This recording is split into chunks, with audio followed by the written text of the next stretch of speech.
23 চন যোৱাকালি সমাপ্ত হল এতিয়া যদি আমি 23ৰ ক্ৰাইম ফিগাৰ আমি চাব যাওঁ তেতিয়াহলে অসমত বৰ্তমান আমাৰ যেটো ক্ৰাইম এগেইনষ্ট ওমেন 21 চনত 30,000 আছিল যোৱা বছৰ crime against women is just 7,453 তাৰমানে মহিলাৰ ওপৰত হোৱা বিভিন্ন আক্ৰমণ ধৰ্ষণ বলাৎকাৰ আন যিকোনো it has shown a drastic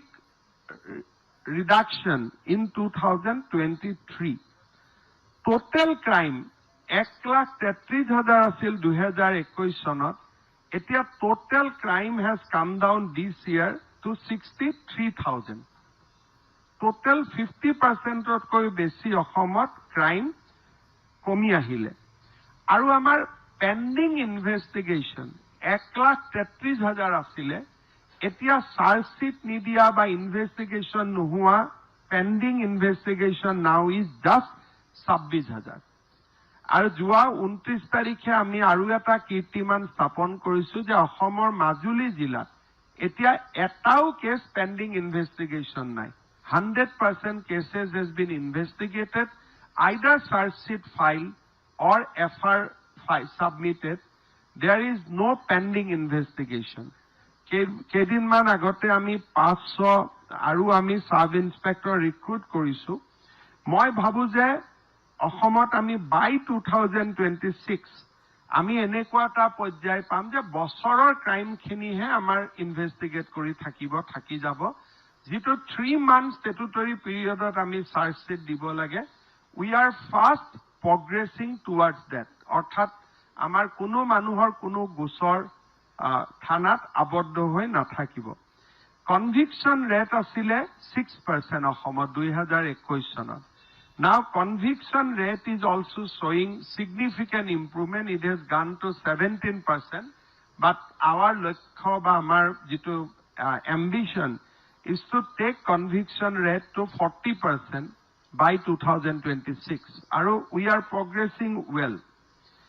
যদি যোৱা বছৰটো আমি ড্ৰাগছ ৰিকভাৰী আমি যদি আমি পজিশনলৈকে চাব খুজো তেতিয়ালে আমাৰ যোৱা বছৰ আমি অলমোস্ট হিৰোইন অসমত 164 কেজি আমি সিজ কৰিব পাৰিছো ফাৰ্স্ট ইয়াৰ 67 কেজি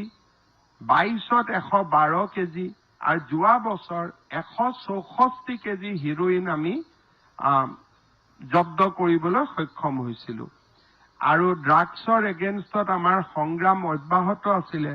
যোৱা বছৰ ড্ৰাগছৰ লগত জড়িত আমি 5,000 ব্যক্তিক এৰেষ্ট কৰিছিলো আৰু 3,000 কেছ আমি ৰেজিষ্টাৰ কৰিছিলো আমাৰ অসম পুলিচৰ স্পেশাল টাস্ক ফোৰ্সেও এতিয়া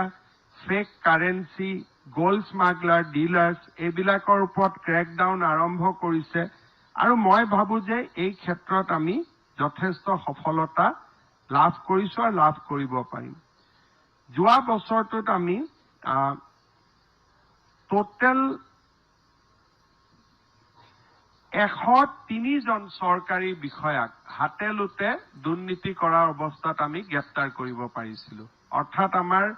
কৰাপশনৰ ওপৰতো আমাৰ যেটো সংগ্ৰাম হেতু আমাৰ চলি আছিল আৰু যোৱা বছৰ আমি যেতিয়া চৰকাৰী বিষয়াসকলক হাতেলুতে ধৰিছিলো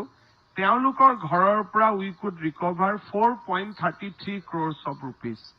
103 জন গভৰ্ণমেণ্ট অফিচাৰ বা বিষয়া কৰ্মচাৰীক আমি ট্ৰেপ কেছত আমি ধৰিব পাৰিছিলো and we recover 4.33 crores child মেৰেজৰ এগেইনষ্টত আমি যথেষ্ট কাম কৰিছিলো এতিয়া আমি ভাবো যে অসমত চাইল্ড মেৰেজ বহুত কমি গৈছে আৰু তাৰ কাৰণে আমি ইণ্ডিয়ান ইনষ্টিটিউট অফ পপুলেশ্যন সায়েন্সক আমি নতুনকৈ মাতিছো অসমত এটা সাৰ্ভে কৰাৰ কাৰণে যাতে আমাক এটা তেওঁলোকে পৰিসংখ্যা দিব পাৰে যে দুবাৰকৈ ক্ৰেকডাউনৰ পিছত আমি কি পৰ্যায়ত আহি উপনীত হৈছো